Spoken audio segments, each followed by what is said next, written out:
Assalamualaikum warahmatullahi wabarakatuh.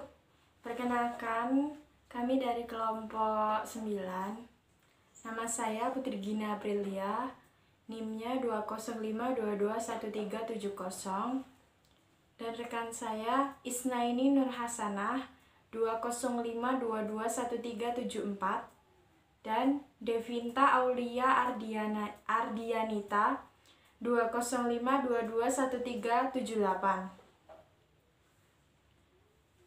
Saya akan membahas tentang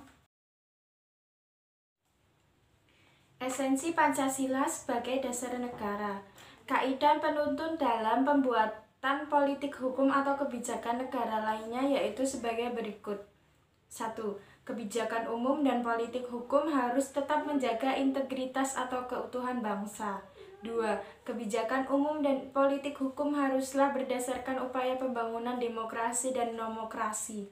3. Kebijakan umum dan politik hukum haruslah berdasarkan upaya pembangunan keadilan sosial bagi seluruh rakyat Indonesia. Kebijakan umum dan politik hukum haruslah berdasarkan pada prinsip toleransi beragama yang berkeadaban. Lalu, kedudukan Pancasila sebagai dasar negara dapat dirincikan sebagai berikut. Yang pertama, Pancasila sebagai sumber dari segala sumber tertib hukum Indonesia. 2.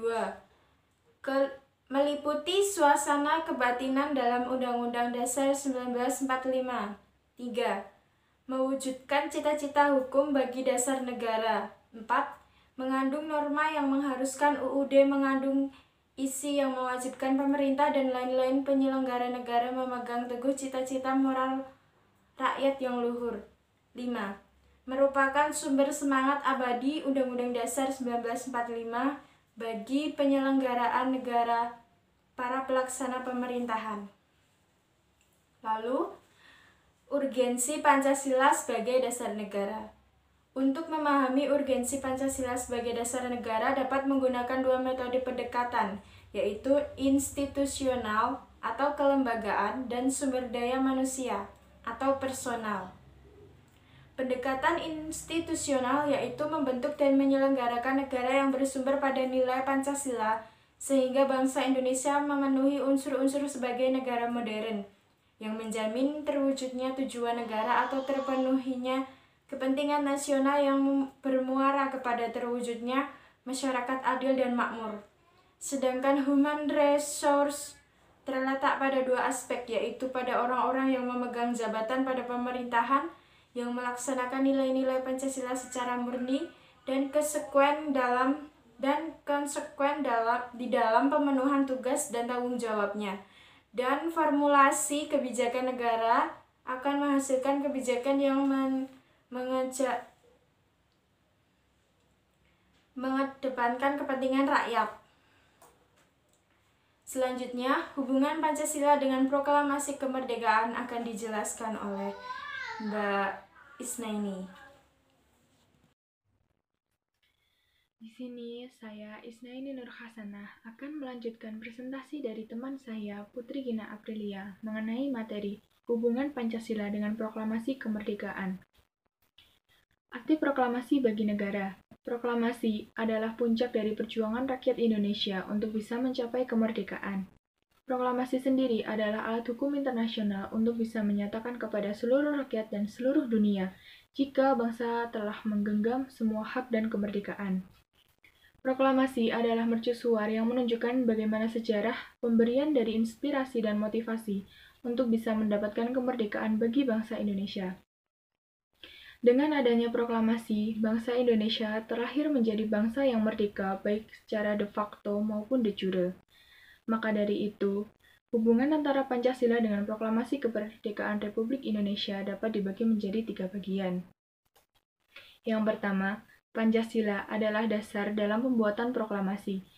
Proklamasi adalah sebuah pernyataan dari bangsa Indonesia mengenai kemerdekaan kepada seluruh pihak dan segala tindakan yang akan dilakukan untuk terwujudnya kemerdekaan. Sehingga penyusunan dari Undang-Undang Dasar yang berdasarkan dari Pancasila untuk bisa menguatkan dari tujuan tersebut. Pancasila memberikan sebuah bukti serta kejelasan dari proklamasi bangsa Indonesia serta memberikan sebuah pertanggungjawaban. Yang kedua, menjadi dasar perjuangan dari bangsa Indonesia. Perlu diketahui, jika proklamasi adalah titik dari kulminasi atau titik jenuh dari perjuangan bangsa Indonesia untuk melawan para penjajah. Perjuangan dari bangsa Indonesia ini pun selanjutnya dijiwai, disemangati, serta didasari dengan adanya nilai-nilai yang berada di dalam Pancasila. Sehingga dapat dikatakan jika nilai-nilai yang ada di dalam Pancasila adalah sebagai dasar perjuangan dari bangsa Indonesia untuk bisa mendapatkan kemerdekaan yang ditandai dengan pembacaan proklamasi. Yang ketiga yaitu melawan tindakan para penjajah yang melecehkan bangsa Indonesia. Nilai-nilai yang terkandung di dalam Pancasila pada saat masa penjajahan sebelum adanya proklamasi selalu dilecehkan, direndahkan, dan juga diinjak-injak. Setelah itu, dengan adanya proklamasi, nilai Pancasila pun semakin tinggi, diselamatkan, dan juga ditegakkan. Maka dengan adanya perjuangan dari bangsa Indonesia ini, Pancasila mempunyai kedudukan yang sangat penting yaitu sebagai dasar negara. Selanjutnya, hubungan Pancasila dengan pembukaan Undang-Undang Dasar 1945. Hubungan secara formal, bahwa rumusan Pancasila sebagai dasar negara Republik Indonesia adalah seperti yang tercantum dalam pembukaan Undang-Undang Dasar 1945 alinea keempat. Yang kedua, bahwa pembukaan Undang-Undang Dasar 1945 berdasarkan pengertian ilmiah merupakan pokok kaidah negara yang fundamental dan terhadap tertib hukum Indonesia mempunyai dua macam kedudukan, yaitu kedudukan yang pertama sebagai dasarnya, karena pembukaan Undang-Undang Dasar 1945 itulah yang memberikan faktor-faktor mutlak bagi adanya tertib hukum Indonesia. Kedudukan yang kedua, memasukkan dirinya di dalam tertib hukum tersebut sebagai tertib hukum tertinggi. Yang ketiga, bahwa dengan demikian, pembukaan Undang-Undang Dasar 1945 berkedudukan dan berfungsi selain sebagai mukadimah dari Undang-Undang Dasar 1945 dalam kesatuan yang tidak dapat dipisahkan. Juga berkedudukan sebagai suatu yang bereksistensi sendiri, yang hakikat kedudukannya, hukumnya, berbeda dengan pasal-pasalnya. Yang keempat, bahwa Pancasila dengan demikian dapat disimpulkan mempunyai hakikat, sifat, kedudukan, dan fungsi sebagai pokok kaidah negara yang fundamental yang menjalankan dirinya sebagai dasar kelangsungan hidup negara Republik Indonesia yang diproklamasikan pada 17 Agustus 1945. Yang kelima, bahwa Pancasila sebagai inti pembukaan Undang-Undang Dasar 1945 mempunyai kedudukan yang kuat, tetap, dan tidak dapat diubah, dan terlekat pada kelangsungan hidup negara Republik Indonesia. Dengan demikian, kedudukan formal yuridis dalam pembukaan, sehingga baik rumusan maupun yuridisnya sebagai dasar negara adalah sebagaimana terdapat dalam Undang-Undang Dasar 1945.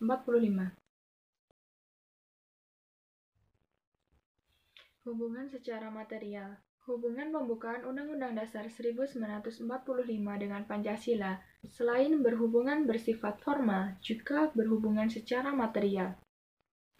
Proses perumusan Pancasila dan pembukaan Undang-Undang Dasar 1945 secara kronologis, materi yang dibahas oleh BPUPKI yang pertama adalah dasar filsafat Pancasila, baru kemudian pembukaan Undang-Undang Dasar 1945. Setelah pada sidang pertama pembukaan Undang-Undang Dasar 1945, BPUPKI membicarakan dasar filsafat negara Pancasila. Berikutnya tersusunlah Piagam Jakarta yang disusun oleh Panitia 9 sebagai wujud bentuk pertama pembukaan Undang-Undang Dasar 1945.